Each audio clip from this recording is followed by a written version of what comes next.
ముక్తిప్రదం. సనాతన ధర్మం బ్రతుకుని జీవితం మలుచుకునే మార్గం చూపుతుంది. ఆ ప్రస్థానములో శ్రేయస్పాధన రెండూ అవసరమైనదే. బహిరి ప్రయాణము ప్రేయసాధన అనుకుంటే, అంతర్ముఖ ప్రయాణం శ్రేయోస్పాధన చెప్పుకుంటాం. వాటిని సాధించే మార్గం అక్షరాన్ని ఉపాసించడం. అది జీవన సౌకల్యానికి చూపుతుంది. అక్షరోపాసన మహర్షులు పోక్తమైతే మోక్షప్రదాయిని జనన మరణ చక్రబంధనాల నుండి బయటకు తెస్తుంది. అక్షరోపాసనలో ఉత్తమమైనది రామాయణాన్ని ఉపాసించటం. రామాయణ అంతరార్థాన్ని తెలిపి దానిని ఆచరణలో పెట్టడమే రామాయణ పోషణం. ఉత్తమ ఫలితాలని ఆస్వాదించగలుగుతాం. శ్రద్ధ ఉంటే ఆసక్తి కలుగుతుంది. ఆసక్తి క్రియాత్మకమైన ఫలితం వస్తుంది. రామాయణం యాంత్రికంగా కామైన మనిషి బ్రతుకు చింతనల విషయంలో చిక్కుకుపోయిన కాలంలో మానవ జీవన రహస్యం ఏమిటి? తండ్రిని ప్రశ్నించాడు ఒకడు కుమారుడు. సమాధానం: తండ్రి, ఆవులు పాలి ఇవ్వవు అన్నాడు. ప్రశ్నకు సంబంధం లేని సమాధానం ఇస్తున్నావు. అయినా ఆవు పాలివ్వంటే నేను నమ్మను అన్నాడు కుమారుడు. ఆవులు తమంత తాము పాలిస్తాయి. తండ్రి ప్రశ్న: ఇవ్వవు. కుమారుడు సమాధానం: ఉదయాన్నే లేవాలి, వాటి పేడను తీయాలి, కడగాలి, శుభ్రపరచాలి, నీరు పెట్టాలి, మేత మేయాలి. అవిశ్రాంతంగా ఉన్నప్పుడు ఇంత శ్రమ చేస్తేనే ఆవు పాలిస్తాయి. అలాగే రామాయణాన్ని యాంత్రికుడు అన్యమనస్కంగా చదివితే, వింటేనో పొందే ఫలితాన్ని కన్నా శ్రద్ధాశక్తులతో భక్తులతో ఉపాసన విధిగా అధ్యయనం చేసి ఫలితాన్ని వస్తాయి. కాలానికి అతీతమైన జ్ఞానం ఇచ్చేది రామాయణ కాలం. జ్ఞాపకాలకు సంబంధము మాత్రమే. కాల పరిణామ క్రమము ఆదిశక్తి లేదా శక్తి ప్రేరిత పదార్థ పరిణామం. పదార్థము ద్వారా శక్తి యొక్క రూపము, పరిణామము కాలమే.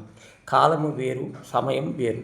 కాల వ్యవధి సమయాన్ని భావిస్తాం. నిజానికి కాలము మారటం అనేది వ్యవహారికమే. నిజానికి ఉనికి లేదు. భూత కాలాన్ని చూడలేదు, భవిష్యత్తు కనిపించదు. వర్తమానం అనుకున్నదంతా చింతకాలంలో మారుతుంది. ఎలాగైనా నడిలో ప్రవహించే నీటిని ఒక్కసారి స్పృశించిన నీటిని తిరిగి స్పృశించలేమో, అలాగే కాల ప్రవాహంలో కూడా గడిపే ఏ క్షణాన్ని నిలిచిపోదు, వెనుకకు రాలేదు.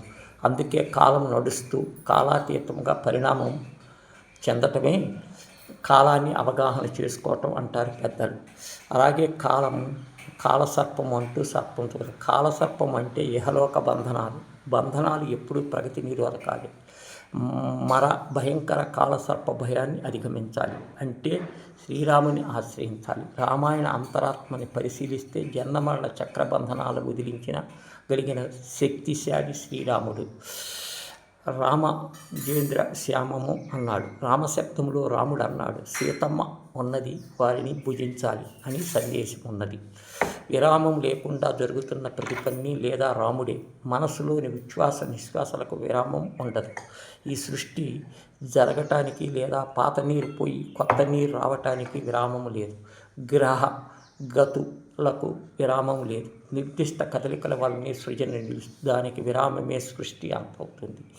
కదిలినంత కాలమే కాబట్టి అది రావటమే. సృష్టిలో కానీ సమిష్టిలో కానీ అంతర్గంగా అంటే మనకు తెలియక కానీ ప్రతి పని రామమే. దైవంగా భావించే రాముడు కూడా విరామాన్ని ఎరుగని అపరిమితత్వం నుండి పరిమితత్వం వైపు అనిపించాడు. తన సీతగా రూపుకొలిపి కర్తవ్యాన్ని నిర్వహించాడు. ఆ సీతారాముడి జీవితం విరామం లేకుండా ధర్మాన్ని నిలిపేందుకు పరిశ్రమిస్తుంది. అదే రామ భజ శ్యామలం అంటారు. అంతటి ఉదాత్తత కలిగిన రామాయణ ఉపాన వల్ల మానవ జీవనం సుఖమయము అవుతుంది.